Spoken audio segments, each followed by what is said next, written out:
Hello বন্ধুরা, কেমন আছো তোমরা সবাইকে ঈদ মোবারক। তো আজ আমি সকাল সকাল উঠে স্নান টান করে রেডি হয়ে গেছিলাম নামাজ পড়ার জন্য।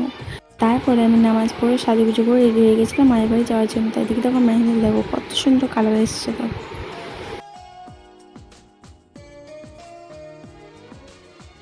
এইদিকে বৃষ্টি দেখুন এখন কত ফাঁকা, কিন্তু এই বৃষ্টিতে বিকালে প্রচণ্ড ভিড় হয়।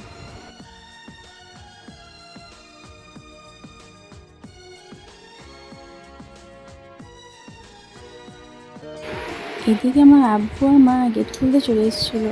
তো দেখুন নাতনিকে পেয়ে তো মেয়েকে ভুলেই গেছে, আমাকে একবার জিজ্ঞেস পর্যন্ত করছে না কেমন আছে আমি। তারপর আমি রুমে চলে এসেছিলাম, একটু ফ্রেশ হয়ে খাওয়া দাওয়া করে একটু রেস্ট নিয়ে নেবো, তারপরে বিকালে গিয়ে একটু ঘুরতে বেরোবো। তারপরে বিকালে দিয়ে একটু ঘুরতে বেরিয়েছিলাম। তারপরে দিকে দিকে একটি কাকু আখের রস বিক্রি করছে, তো এখানে আমি নেমে পড়ি আখের রস খাওয়ার জন্য। আমার তো আখের রস ভীষণ ভালো লাগে।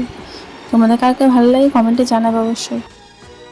তো এদিকে আমি কাকুটির কাছে 20 টাকা দুটো গ্লাস নিয়ে নিয়েছিলাম। তারপর আখের রস খেয়ে বাইকে উঠে পড়লাম। তারপরে বন্ধুরা সেই বৃষ্টির দিকে যাচ্ছে, সেই বৃষ্টির কথা তোমাদেরকে বলেছিলাম। দেখো বন্ধুরা কত ভিড় বৃষ্টিতে।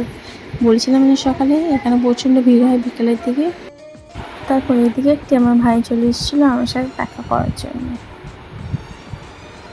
তারপরে এসে আমার সাথে হ্যান্ডশেক করে নেয়।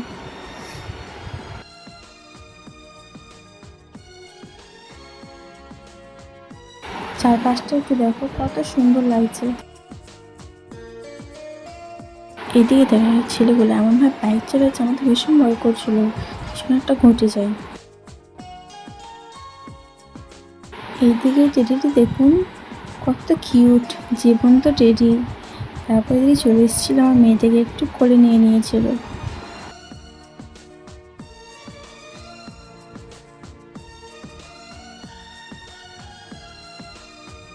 তারপরে এখান থেকে আমরা বেরিয়ে যাচ্ছি। দেখুন কত ভিড়, দেখুন এত ভিড়ভাড়টা দেখে আমার মেয়ে তো কান্না শুরু করে দিয়েছিল। তাই এখান থেকে আমরা বেরিয়ে যাচ্ছি।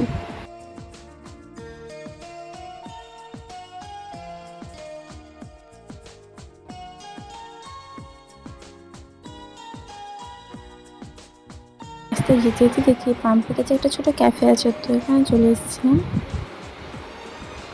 তো ক্যাফেতে এসে একটু আমরা জুস আর কফি খেয়ে নিই। তারপর এদিকে চলে এসেছিলাম আমি ফুচকা স্টলে, ফুচকা খেয়ে নিলাম। তো আজকে আমাদের ব্লগটা এখানে শেষ করলাম, টাটা।